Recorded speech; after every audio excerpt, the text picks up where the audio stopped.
Welcome to Common Sense Care, Parenting Gender-Confused Children with Truth and Love, brought to you by Partners for Ethical Care.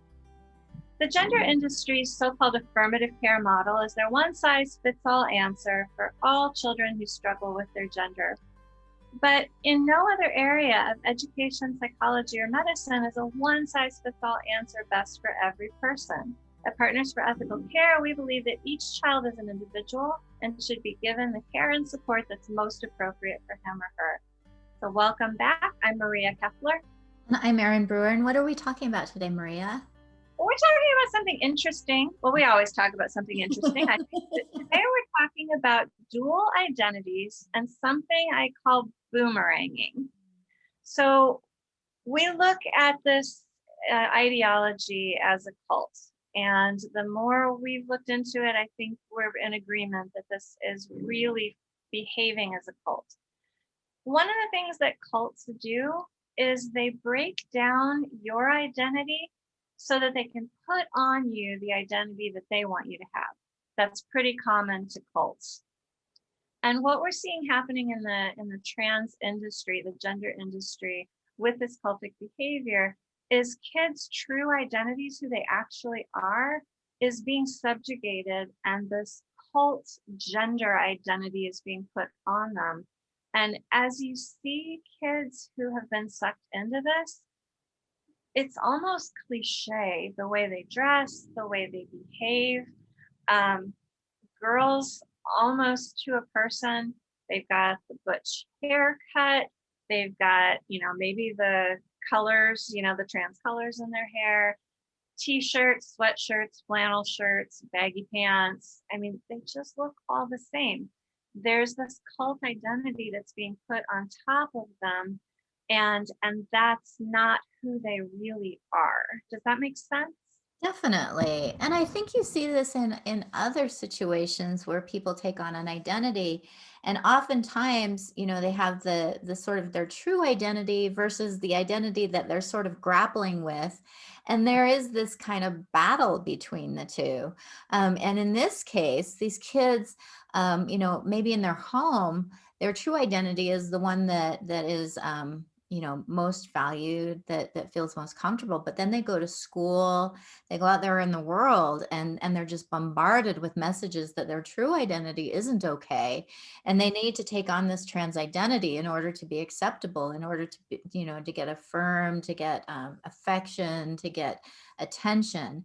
And so there is this, this conflict, this internal conflict. It's almost a dissociation. I think that one of the things that I've actually been having a discussion in my detransition group about how this ideology is actually encouraging a dissociation, which is actually a psychological disorder. So it's actually encouraging this state of unease, of psychological unhealthiness, because when you have this dissociation, it is like you're dealing with two different personalities, and it's not healthy. We want to be integrated. We want to, we're healthiest and most functional when we're fully integrated and comfortable with ourselves. Yeah, I think about this period in a kid's life, the tween, teen, the adolescent years. Identity formation is the primary task, or one of the primary tasks of this age group, is figuring out who you are. And I remember when I was going through it as a teen, I tried on all these different personalities, all these different personas. And I tried being an athlete, which anybody who really knows me would find that really, really funny. But for a couple of years, I tried out for the basketball team. I ran track. I was okay at that. I'm pretty fast, but that's not my thing. And I learned pretty quickly that's really not my thing. I've got one school picture, I think it's my freshman year of high school, that I've got this really short haircut and this jacket with I was like trying on like a businesswoman. I look at that picture, I'm like, who in the world is that? But I was trying this different personality. And so it's very normal for kids this age to do that. What's not normal is for all of the adults around them to pick one of those and go, that's it, that's the one, and we're going to cement you there, and that's where you need to stay. Not only that, but we're going to encourage you to do things that are harmful to yourself in order to have that identity. And I think that's the crux of it, is that, these other identities that kids try on aren't necessarily harmful. They're just sort of, trying to see, do I want to do this? Do I want to be this? How would it be if I acted like this? Whereas the trans identity very quickly gets, put on this path towards medicalization. They're binding their breasts, which is damaging. They're, talking about taking hormones. They're talking about surgeries. These are all things that are dissociating them from themselves, that are saying who you are is fundamentally wrong. You have to become somebody else, which is not how identity formation works when you're a teenager. In all other cases, it's you're going to become yourself. You're going to sort of blossom into who you are. Whereas the trans identity, even though they say they are encouraging people to be their authentic self, it's actually the opposite of what they're doing. They're saying who you are is not okay. You have to become someone completely different, so different that you have to damage yourself and medicalize yourself to be that other person. Yeah, it's like living in opposite world, dealing with the trans gender industry jargon and their stuff, because yeah, so much of what they say is actually the opposite of what reality is. And being a gender non-conforming person, there's absolutely nothing wrong with that. There's nothing wrong with experimenting with that. I think a lot of people have said, if my child just wanted to, if my son just wants to have long hair and try wearing skirts, give it a try. That's fine. I'm not going to say you're actually a woman by doing that. And that's where I think that's where the identity really comes in the way that the gender industry is kind of forcing kids into these identities, because they're saying, oh, it's not enough to just change your haircut and your clothes. We got to really change everything about you. Mhm. And why would we tell a child that? Why would we do that? And what it sets up is this real identity, false identity dichotomy. Because as you said, when we're going through identity formation, the goal is to find out who we really are. What do I like? How do I want to present myself? How do I want other people to see me? And what is most comfortable for me in interacting with the world? And we want to achieve an honest, real identity, something that we can interact with the world on an ongoing basis and be authentic, our real selves, and that who we are in public is the same as who we are in private. Many of us struggle with that throughout our lives. I want people to see me a certain way in public, so I'm going to put on a little bit different persona when I go out in public. I don't think that's healthy. I think we should try to be integrated, that who I am at home is the same as who I am out in the world. But that's an ongoing process, and we're all maturing and growing through that. But I think that would be the goal. But what's happening with these kids is they're being cemented in this one identity that the gender industry, the gender cult wants them to have. And what we find is this kind of tug of war going on, where your real self wants to come out and live. Even let's look at something as simple as, I really love the color blue. That's my favorite color. I love the color blue. But when I go to school, blue is not allowed. All the blue crayons have been taken away. All the blue markers have been taken away. There's no blue paints, nothing. I can go on like that for a while. I can color all my pictures using everything but blue. Okay, I guess the sky, I can't ever have a blue sky in my picture, so my sky will always be cloudy, or my sky will always have that green cast that comes before a tornado. You can do that for a little while, but over time, reality is reality. I need to have some blue skies.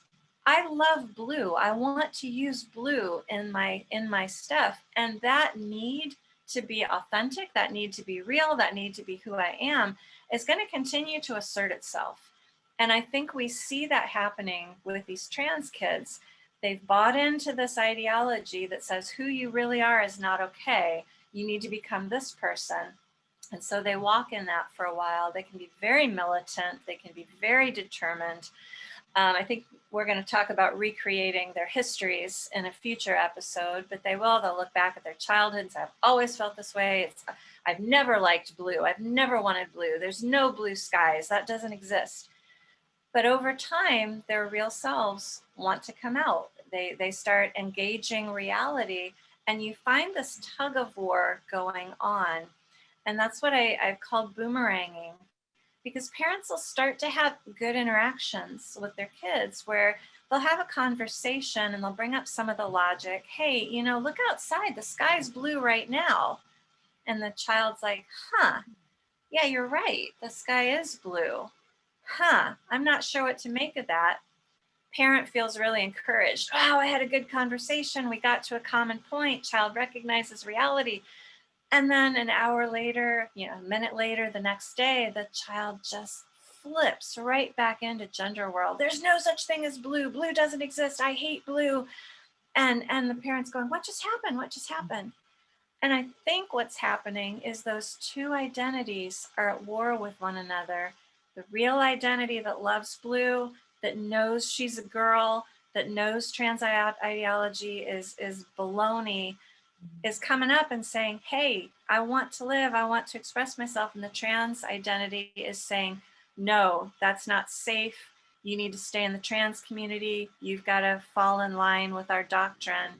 And those two things are fighting with each other.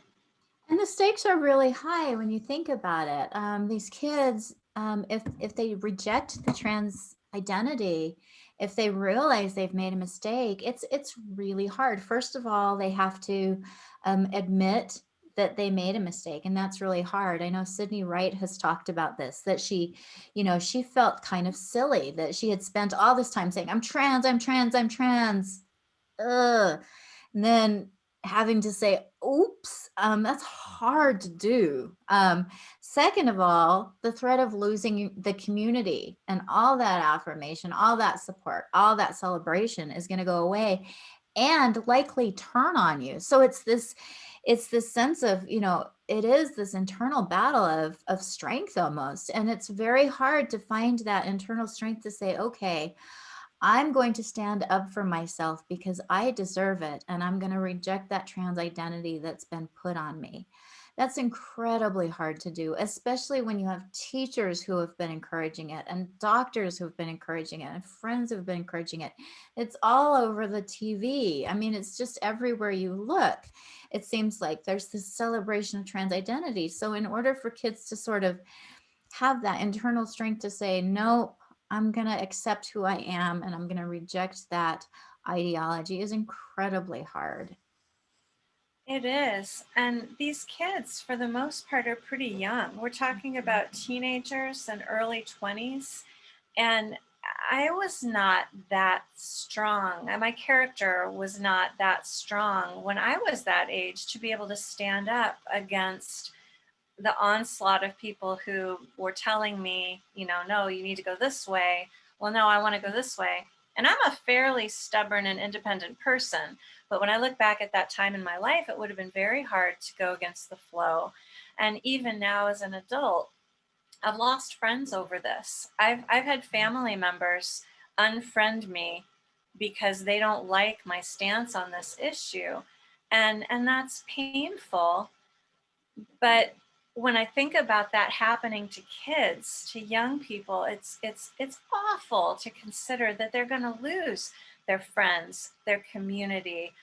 There's a lot of money that's put into this, and kids who come out as trans, if their parents are unsupportive, they can actually find glitter families who will help pay for their rent, who will help pay for their medicalization. And they will lose all of that. And like you said, they will get turned on. They will be vilified. They will be called names and told they were never trans in the first place. And I think that that's where it's so important for families to understand this process, so that, if you have this happening in your home where you're like, gosh, yesterday it seemed like she was totally coming out of this, but today she's like right back in there and maybe even more militant than before, that is part of the process of actually getting out of it. It sort of reminds me of, I don't know if you've seen those balls that bounce on each other. Oh, the Newton's cradle. Yeah. Yeah, it kind of reminds me of that they sort of keep kind of bounce, and then they sort of will, eventually settle down. But it does, it seems like sometimes when you first introduce that crack in the ideology, they will actually, go more militant Mhm. initially, then you'd think they'd be like, oh right, I was wrong.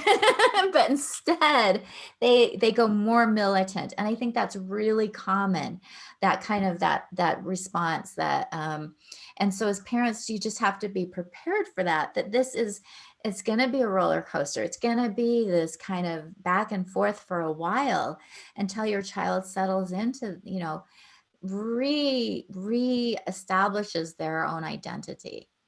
That's a really good point. That can be so frustrating and so scary for parents, to see that boomeranging or that extreme negative reaction. But I think it comes from fear. Fear is a huge motivator, and the trans industry, the gender industry, uses a lot of fear. Cults use fear to keep their recruits in line, and that is just an ample issue happening in the gender industry. Is they put a lot of fear on these kids. People outside the gender industry aren't to be trusted. You're either an ally or an enemy. And so when the kids encounter something, a bit of logic, a question that contradicts what the gender industry is telling them, that's kind of terrifying, because they've gone all in on this. And again, there's the potential for humiliation. I really want to encourage parents, be as tender and as compassionate as you can, because your child needs to know that you are a safe place to land. They really need to know, if I give up this ideology and I give up this community and this whole cultural phenomenon, I need to know that I've got a safe place to land. I'm not going to land in a place where I'm mocked, where I'm rejected. Well, I've been telling you this for years. Don't come back to me now. I've got no use for you. Kids are hearing that. That is the wrong thing. Your child needs to know that you're going to say, honey, I get it. We're all susceptible. We're all susceptible to believing lies. Yes. I understand why this happened to you. I'm so glad that you're seeing the truth. Be that safe place for your child. But again, don't be surprised when there is that back and forth, when you start to have those positive interactions and you see the light at the end of the tunnel, you see hope, and it just swings back the other way. That's a good thing. That's actually a good thing, because you're entering that process of the child actually wrestling with the false identity and the true identity. That's a really good point. As disheartening as it can feel, it means that there's starting to be some cracks, and it can be so hard to introduce those initial cracks, because so often these kids are just like, I am not looking, I'm not seeing, I'm not hearing, I'm ignoring anything that challenges. And we're going to actually look at a video clip which talks about, he talks about how these identities are broken down, but he talks about thought stopping, closed circle logic, which is something that these cults do. I had to write it down because I'm not very good at remembering, but these are techniques that cults actually introduce to their membership. So thought stopping is, they teach their memberships, like, anytime somebody challenges you, just stop that thought. And so, we see this in the trans ideology all the time. So if you say, well, what do you mean do you mean like a transgender man actually, like somebody who's trans identified actually, like they're biologically become the opposite sex? Trans women are women. Like, like there's no discussion. how dare you, you transphobe, like you're not allowed to ask that.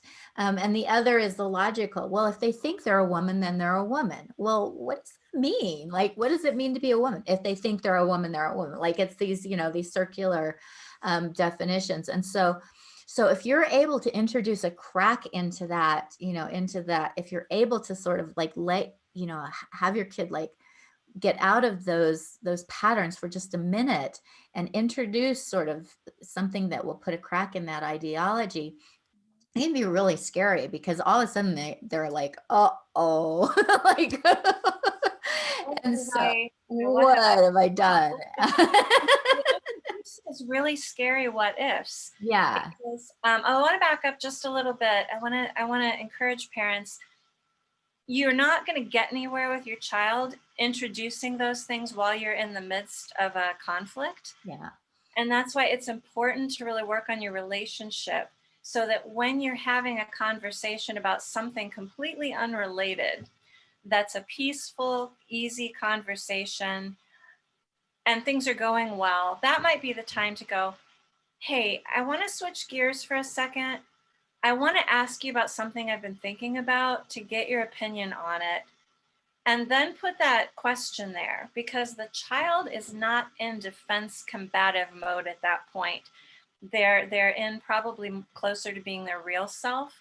And when you present that to them at a peaceful, happy, conflict-free time, it's more likely going to get in than if you're throwing these questions at them while you're in the middle of an argument. Mm-hmm. So I just wanted to preface by saying that. But yes, this video, the guy in the video, it's not the most like professional, authoritative kind of video that you'll ever see. But I thought he did such a great job of encapsulating how cults work. And he's going to talk about how all cults do three things. They break down your true identity, introduce what they want you to believe, and then solidify you in the identity that they've put on top of you. And so I like the way he describes it, and I thought it was a very well organized argument. Cult brainwashing, cult mind control is 3 steps only. We're all in frozen states for the most part. We have a fixed sense of identity. So the very first step is to unfreeze someone so that they become malleable. The second step is to give them a new ideology. And the third step is to freeze them again. Breaking someone's identity down is very important, because people are frozen. How do you convince them of something new? You need to shadow their reality. And a really, really common way to do this that so many different culty groups use is telling you, listen, you've been lied to, the media has lied to you, the government has lied to you. That will break your identity down. Another common way that this is done of breaking someone's identity is something called attack therapy, which is like an intervention. A bunch of people will encircle you and tell you how you're destroying your own life. There's more subtle ways of breaking, like like perceived as enlightenment. Some of the softer cults will be like, hey, so, you know, you've been asleep in a certain way, and we're after enlightenment, we're trying to wake up. Step 2 is when you give them a new reality, and this can be whatever you want it to be. Okay, so now that you know that you've been asleep and that you've been lied to, here's the real truth, here's the new ideology, here's the new thing to believe, here's the new reality, here's who you actually are, here's what the world story actually is, here's a radically new way to interpret everything that's happened and everything that will happen. Once they have broken you down or unfrozen you, gotten you to wake up and given you a new sense of identity, from here they will freeze you again, which is important, because most people don't know how to unfreeze, and once you're frozen, you're basically you're locked in the cult at that point. So Maria, one of the things that I think that the trans industry does to really break down the identity is, first of all, they tell children that their gender, their sex, whatever, is assigned at birth, that people are just guessing. They don't really know. And we know that that's not true, but that's sort of one of the ways that they break it down. And then they tell kids there's this sort of message that it's not okay to be cisgender. It's sort of used now as a pejorative, like, and for those who don't know what cisgender means, it's a term that has been coined by the transgender industry to mean someone who identifies with their biological sex, whatever that means. I don't really have an understanding what that means. I haven't really talked to anybody who understands what that means, but it's a pejorative. It's the idea that you're not transgender. Oh, you're one of those lucky ones who is actually cisgender. And I've seen some really negative comments about the concept of cisgender.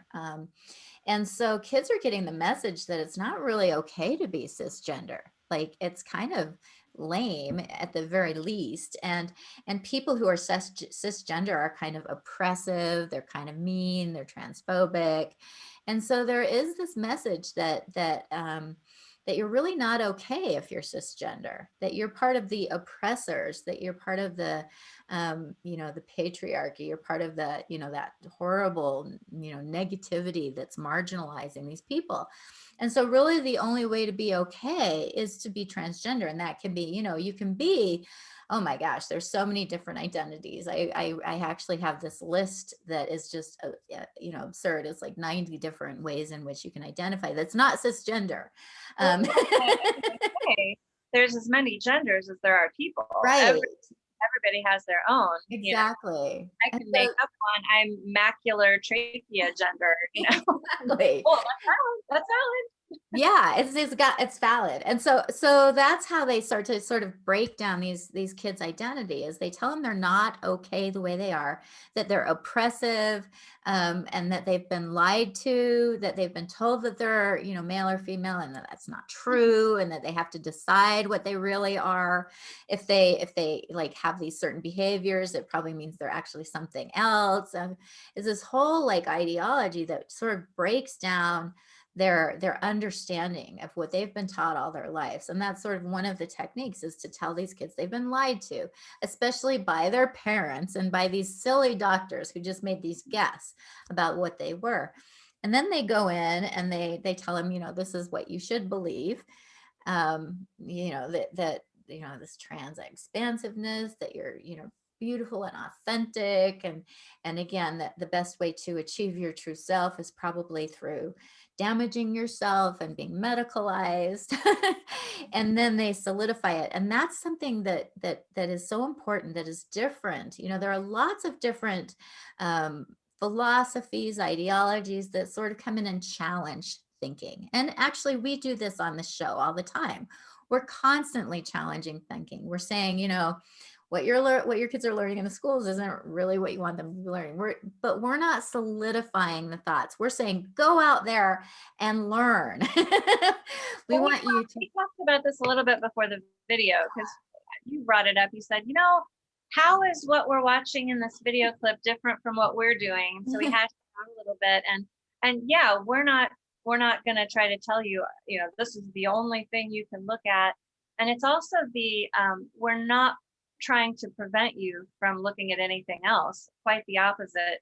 We would say, go look at everything that's out there and look at it all critically. Yes. Research what you're being told. Look at the studies that are being cited. Look at the methodologies and decide for yourself. So yeah, I agree with you about that. Yeah, and that's what I think is really happening, is these kids, so they've had this process happen. They've had their identities broken down, then they've been told what they need to think, and then they've had that new identity frozen. And so as a parent, what you're trying to do is to kind of break through that frozen identity and get back to that original identity. And that is where the challenge is. And that, I think, is where that boomerang process comes in, is that, you start to break down that identity. And it can be really scary, because I actually have had a few times in my life where I've had this like major identity shift. And it can be really scary when you're like, oh, all of the things that I thought were true aren't true. I have to navigate that, and I have to sort of accept that I was deceived, or that I had made a huge mistake, and I have to somehow resolve that and make sense of that. And it's incredibly scary, and it makes you feel very vulnerable, because then you think, well, if I can make that big of a mistake, how do I know going forward I'm not going to do it again? How do I know what is real and what isn't real? And that is the biggest fear I have for these kids, is that they've already had that identity kind of shattered. They've already gone through that experience of realizing that they can be completely deceived. And it's going to be really hard for them to trust in the future. It's going to be really hard for them to trust themselves and to trust adults. And that makes them vulnerable to, first of all, to sort of having that, just living in fear, but also to being sucked into cults in the future. I mean, it just makes them generally more vulnerable. So part of the process of getting a kid out of this trans ideology is really helping them to build up a strong identity. Kind of, they can't really ever go back to who they were prior to this. They have to sort of integrate what happened and come out as a new person, but a new person who's been through a lot. I think about that line that Frodo says near the end of Lord of the Rings, that the trilogy, when he goes back to the Shire. I can't remember the quote, but it's like, you realize after everything that you've been through, you can't go back again. Mhm. And that's a little bit heartbreaking. And I'll admit there are things that I've learned and seen in the last several years of dealing with this that I wish I could unsee and I wish I could unlearn. There's a lot of things that are heartbreaking. But you're right that we integrate those things into who we are to become more realistic about the world, to be stronger people, to serve others. What you've gone through, you can use to help other people who are a little bit further back on the path than you are. But I want to go back into identity a little bit too. One of the things that we need to recognize, and I think especially in the United States, we're very bad at recognizing this because we're a very individualistic society. We think, my pursuit of happiness, that's the ultimate goal. Mhm. But we are not individuals as islands. We are sons, we are daughters, we are aunts and uncles. Mhm. We have a family history. We have connections to friends. We have connections to, we're connected in so many ways. And that is a part of our identity. That's a very important part of who we are, where we came from. I have an ancestry that's largely German.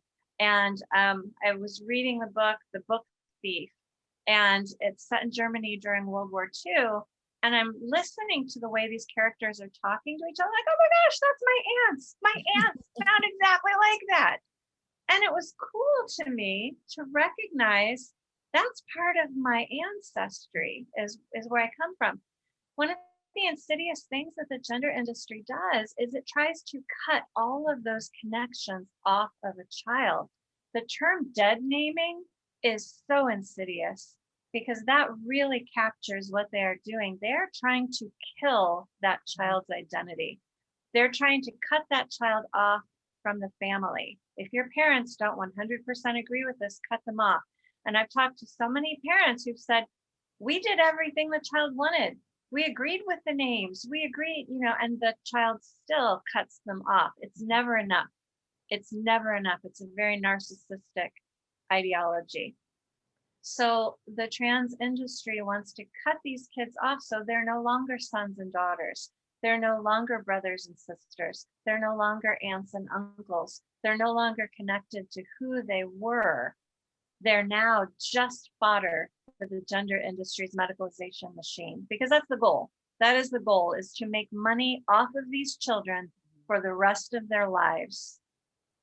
Yeah, I think that as you were saying that, it's just so powerful because all of those things that you were talking about, all those identities, mother, brother, sister, aunt, those are all identities based on our sex. That is what this industry is trying to subvert, and it is so sad because those identities are so important.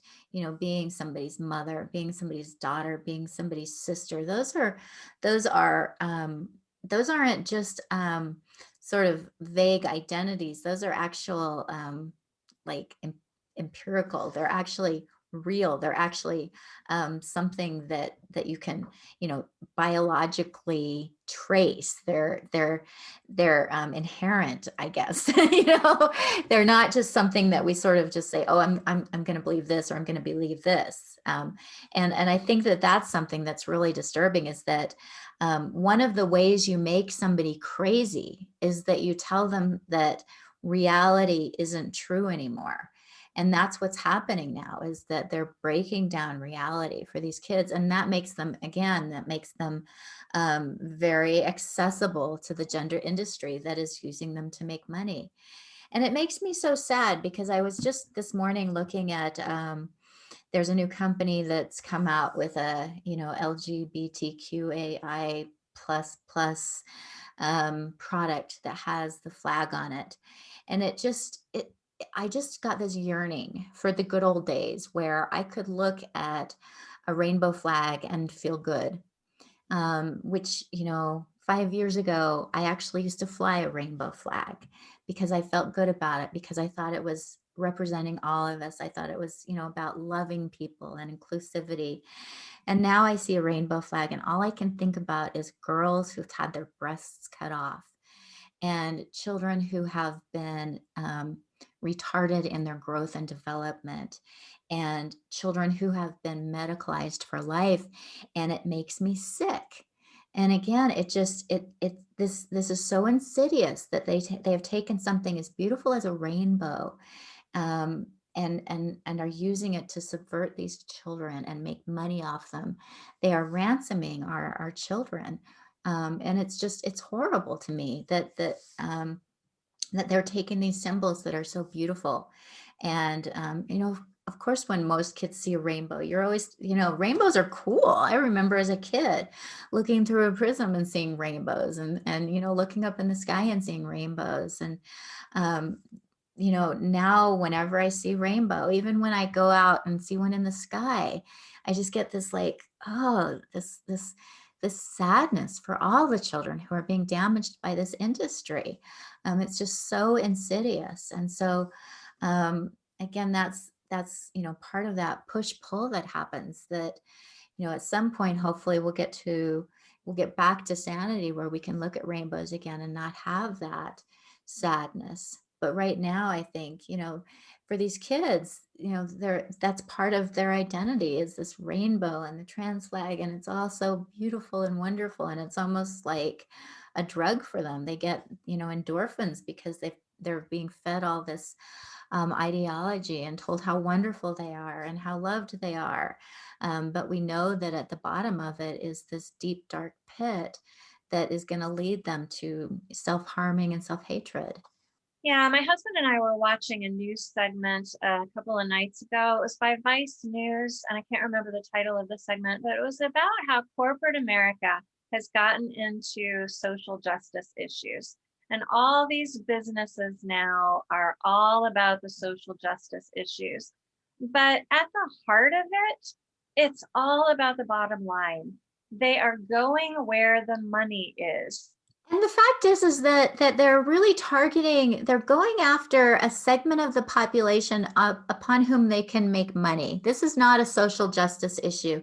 If it were, we would have, Asperger flags, for all these kids who have Asperger's. We'd have corporations putting a whole bunch of money in to help kids who have Asperger's. We'd have Asperger clubs, because we have lots of kids who have Asperger syndrome and are on the autism spectrum, and who would really benefit from having clubs and organizations and parades and flags. And we're not seeing that for kids who have Asperger's, or for kids who have other issues that aren't money makers.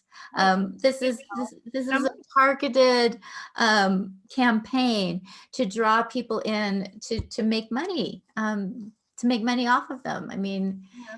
And so I think we've gotten a little far afield yeah. from identities and boomeranging, but we just really want everyone to understand this is not truly an identity issue.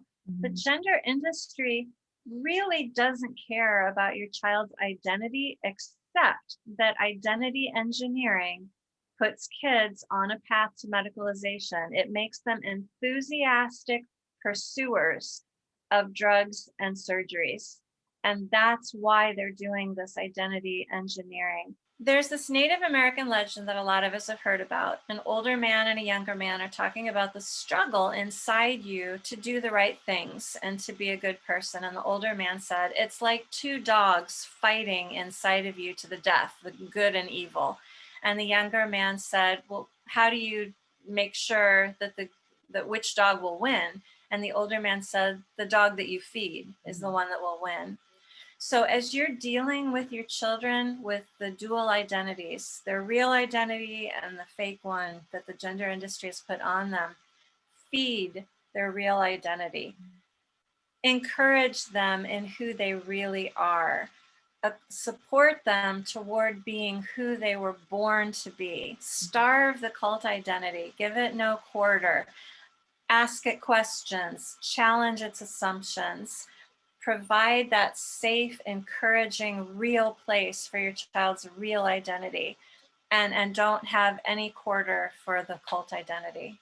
And I think if you as a parent can really almost see that your child is two different people, that they have, you know, their real identity and then this dissociative identity that you're dealing with. You know, it's not quite the same as multiple personality disorder, but it's similar, that they have this alternative identity that they're actually cultivating, that they're actually, you know, nourishing. They're actually trying to split into an alternative identity. If you can, you know, as a parent recognize that, I think it might be a little bit easier to deal with. You can say, okay, this isn't my kid right here, you know, this is that other one that I'm, you know. But then when your kid does come out, when you know, when you're interacting and all of a sudden you're like, oh, there they are, like you said, feed that, you know, spend time with them when they're being themselves, when they're when you can tell that they're um, that person that you know is who you raised. You know, feed that, spend time with them, do things with them, do things that you know that they enjoy. Encourage it and let them know that you love them the way they are, that they don't have to become something else, they don't have to reject themselves, they're not inherently flawed. And really nurture who they are, who they were before they were introduced to this ideology. Almost ended without answering these questions. Okay, we've got two. Okay. How should parents respond when children are boomeranging? Is it right to point out the contradictions in what they say or do? How in your face should parents be with ROGD kids? ROGD being rapid onset gender dysphoric kids. Yeah, I always caution not to be super in your face, because we know with teenagers it doesn't go over well. It's good, you know, you want to point things out, but do it gently. Again, these kids need to know that they have a safe harbor to come home to. And if you're in their face, you know, they're not going to feel like that. I think just gently pointing things out is really a good way to do that. Sometimes it also is helpful to have other people, not parents, point it out, you know, family, friends, maybe siblings can do it. I think that that is helpful. And when they are sort of, when they're not in that sort of alternate identity, that's, I think, a better time to say, you know, it's interesting because I felt like we were really having a connection, but then yesterday you were, you know, what was that about? You know, maybe just ask them like that. And questions, again, questions, gentle questioning. What do you think, Maria? I think that's great advice. Yeah, I think that's great advice. One complaint I hear from kids who've detransitioned and adults who've detransitioned is that during the transition time, their parents talked about nothing else but the gender stuff. It was just a constant. And that's understandable because as parents, we want our kids to be healthy. And when we're in a crisis, which this is a crisis for a family, it's very easy to let everything become about that crisis issue. So I would just additionally encourage, try not to make everything all the time about the gender issue. If you can, when your kids are in their healthy, true identities, as you said, Erin, spend time. If they like to go fishing, go fishing. If they like to cook, cook. Do those relationship strengthening things. And if you do need to address something about the gender, try to pick your time really carefully and choose your words carefully, and try to present it as a question, present it as I don't understand this, I need you to help me understand it, as opposed to, well, while things are going good, I'm going to tell you all the things you're doing wrong, because that'll end your happy time really, really quickly. Yeah, sure will. Okay, we've got one more question. I think we've actually addressed this in the episode. How do we as parents help kids recover their true identities and abandon this cult identity? Yeah, again, I think just spending time with them, reinforcing those things. Ultimately, deep down, the kids know who they are. It's just, and I would, again, encourage people to get your book, Maria. You have such good techniques in there for helping to bring kids out of this. So much of that book came from you and all the things that you've taught me and that I've learned from the hundreds and hundreds of parents I've talked to. Yeah, I just think that, it's again, just to recognize that this is a dissociative identity that has been created. It's a false identity, but that these, ultimately it is going to be really scary for the kids to come out of that. So help them, sort of, imagine, maybe like these kids have, this is their armor around them. And if they take it off, they're going to be vulnerable, and they need you to be there, to stand beside them, to help them be strong. That's a great image. And they may need you to stand in front of them. Yes. Yeah. I just happened to think of this before we end. We see a lot of parents who affirm this, who are out there in the public sphere announcing that they've got a trans kid, they get TV shows, they're really throwing their kids out into the public, kind of like gladiators in the Colosseum, for the spectators and the lions to tear apart. You do not hear that as much from the side that do not affirm the transgender identity, because these parents are the good parents who are protecting their children. They're not throwing their children out into the public sphere. They're not opening up their children's lives to public scrutiny. So I just want to add that your child may need you to be the gladiator standing in front of them to protect them from the culture, to say, you're not getting at my child. And you may need to take those slings and arrows from the culture in order to protect your child. Yeah, I think that's such a good point, and that's our job as parents. We need to do that. We need to be willing to, sometimes sacrifice friends, sometimes sacrifice families, sacrifice relationships in order to protect our children. That's our responsibility. So what are we talking about next week, Maria? Next week, we're going to talk a little bit more about identity. We're going to talk about the transgender identity and revising history.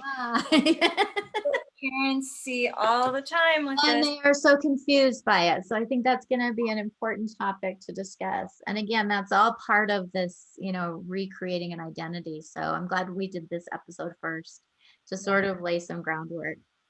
Me too. All right. Well, we'll see you next week. All right. Thanks, Maria. We are not doctors or therapists. We are not giving medical or psychiatric advice, and we offer no guarantee of outcomes. We simply want to talk about how to support and love kids using long understood best practices from the fields of psychology, education, and child development. We're glad you joined in our conversation today, and we hope that you took away something you can put in your toolkit for parenting your gender-confused kids with truth and love.